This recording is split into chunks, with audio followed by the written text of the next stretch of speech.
Ya, Anda kembali bersama kami dalam Ada Apa Berita, masih bersama tokoh pekan ini, Pak Mahfud MD.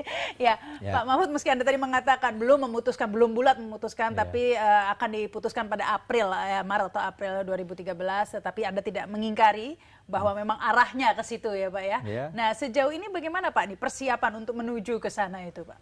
Saya tidak melakukan persiapan khusus tentang itu, tapi saya memang punya teman, ada 6 orang gitu, anak-anak muda itu yang memang setiap hari memonitor perkembangan opini di tengah masyarakat, kemudian memberi masukan-masukan bahwa ada kritik dari si A seperti Pak Effendi bicara gitu, nanti kan dicatat disampaikan ke saya gitu, macam-macam gitu, lalu memberi arah besok isu yang harus ditangkapi hanya ini, tidak boleh begini, ya macam-macam seperti itu. Tapi itu juga tidak mengikat karena ini juga ya hanya teman yang suka-suka hobi kayak gitu.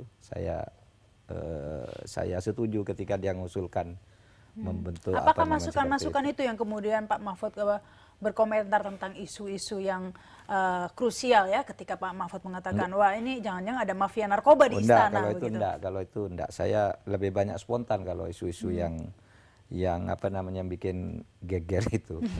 Biasanya yang tidak bikin geger kalau mereka memberi masukan. Kalau yang bikin geger itu mengapa itu? Misalnya Pak Mahfud melontarkan ada mafia narkoba udah masuk istana. Apa ini maksudnya ingin sekaligus menarik perhatian publik atau bagaimana? Enggak, saya ringan aja. Kalau Anda lihat berita itu kan saya sambil jalan aja kan ditanya wartawan itu sudah seminggu orang ribut.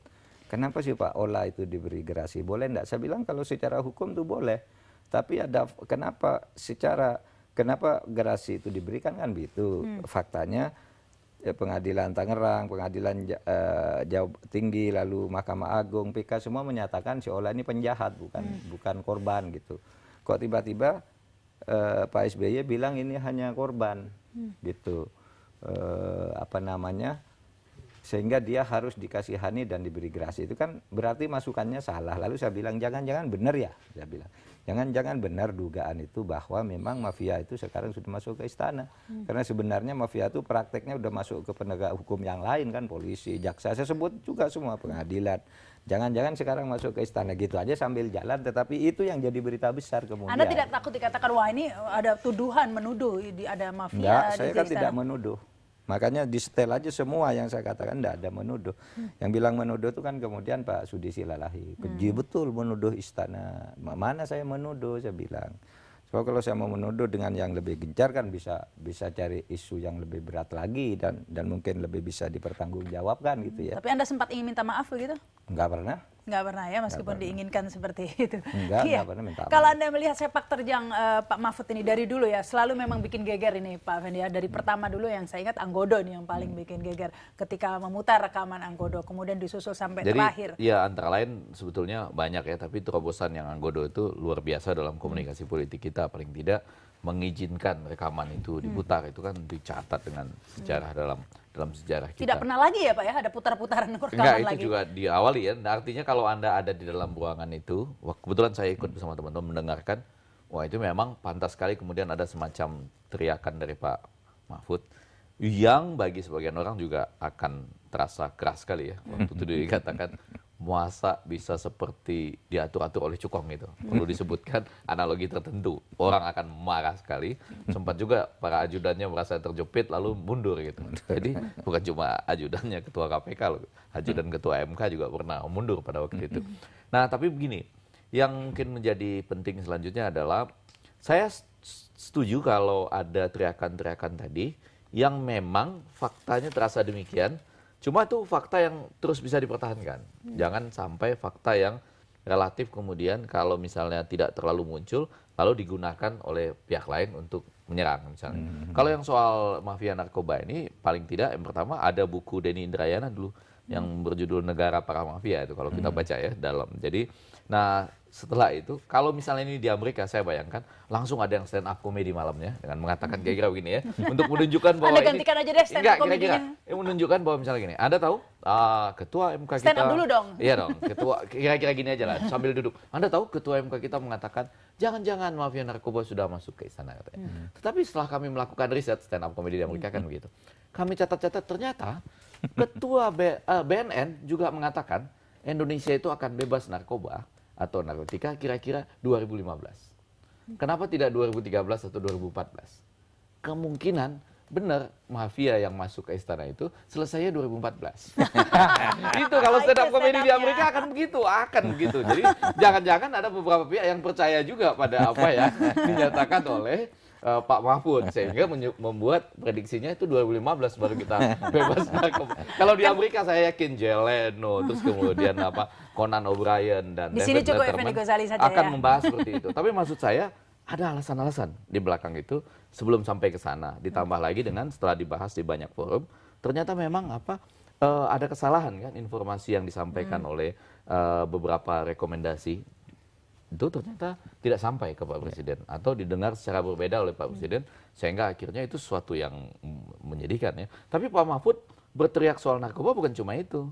Waktu yang Ratu Ecstasy dari Australia sudah Corby, Pak Mahfud juga sudah bersuara.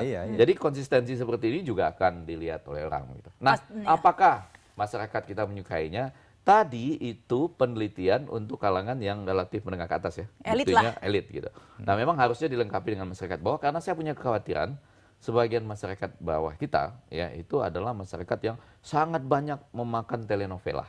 Orang mudeng nanti ya Pak. Enggak, bukan itu. Maksudnya mereka tidak terlalu menyukai tokoh yang relatif suaranya agak keras-keras gitu ya. Kalau di kalangan muda kami misalnya Fazrul Rahman, misalkan suaranya lurus, jernih tapi keras gitu. Dianggap agak wah ini kurang enak lah gitu.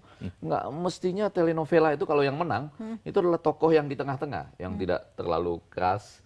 Kalau dia apa-apain ya tabah dan sabar. Kayak Jokowi gitu akhirnya, maksudnya. Bisa jadi ya, tapi Jokowi juga berteriaknya juga keras-keras. Jadi lama-lama kita akan dapat orang yang di tengah-tengah. Ini aja deh yang tidak terlalu keras ke sana, yang tidak terlalu keras ke sini. Nah orang ini terlihat baik. Lalu lama-lama begitu pemerintah nggak bikin apa-apa juga karena demikian baiknya misalnya gitu. Ya. Itu sempat terpikir tidak untuk Pak Mahfud agar tidak terlalu keras begitu? Enggak, sampai sekarang hari belum. ini Sekarang belum karena memang tidak punya keinginan ke sana. Nanti mulai Mei, April dimulai. Karena ini sekarang ngatakan itu dicatat juga bahkan dari saran.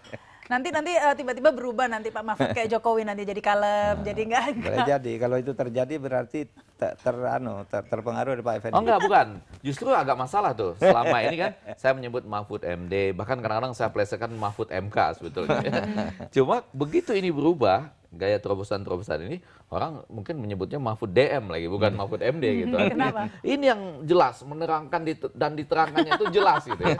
Nah karena itu, mungkin nanti yang harus dirubah itu adalah analogi-analogi yang dipakai gitu. Jadi jangan langsung misalnya analoginya tiba-tiba begitu tajam, agak-agak. Sebetulnya kalau dalam konteks narkoba ini, kalau melihat dengan jelas rekamannya, ada loh kalimat-kalimat Pak Mahfud yang misalnya seperti mengatakan barangkali agak ceroboh begitu ya. Jadi tidak langsung mengatakan itu salah. Tapi yang pasti Anda tidak bercanda seperti stand up comedy, Anda serius dengan mengatakan itu. Serius. Serius betul juga ada. Pokoknya lewat. Gitu, tapi Anda merasa ada indikasi perasaan prasangka atau memang Anda sudah mengetahui beberapa indikasi gitu? Enggak, waktu itu spontan saja karena fakta di depan mata nih, pengadilan sudah 4 kali memutuskan ditambah 1 fatwa, jangan diberi gerasi itu. Udah resmi dari Mahkamah Agung 5 surat, 4 vonis, 5 fatwa. Lalu ternyata ke presiden lain masuknya. Kenapa ini fakta hukum sedangkan ini saran yang tidak sama-sama tidak mengikat, tapi yang satu fakta hukum. Dan ketika kemudian disiarkan di televisi di dalam sebuah diskusi itu, Karnia Ilyas itu lebih mengagetkan lagi. Ternyata Menteri Kehakiman pun sudah minta ke presiden bahwa ini jangan diberi gerasi, ini orang tidak benar. Ada suratnya. Jadi sudah ada 6. Kenapa kok lalu disebut si Ola ini korban? Ada apa ini ya? Nah itulah yang saya katakan jangan-jangan benar. Itu. Kita saksikan lagi nih bisa di Ada Apa Berita, kami segera kembali.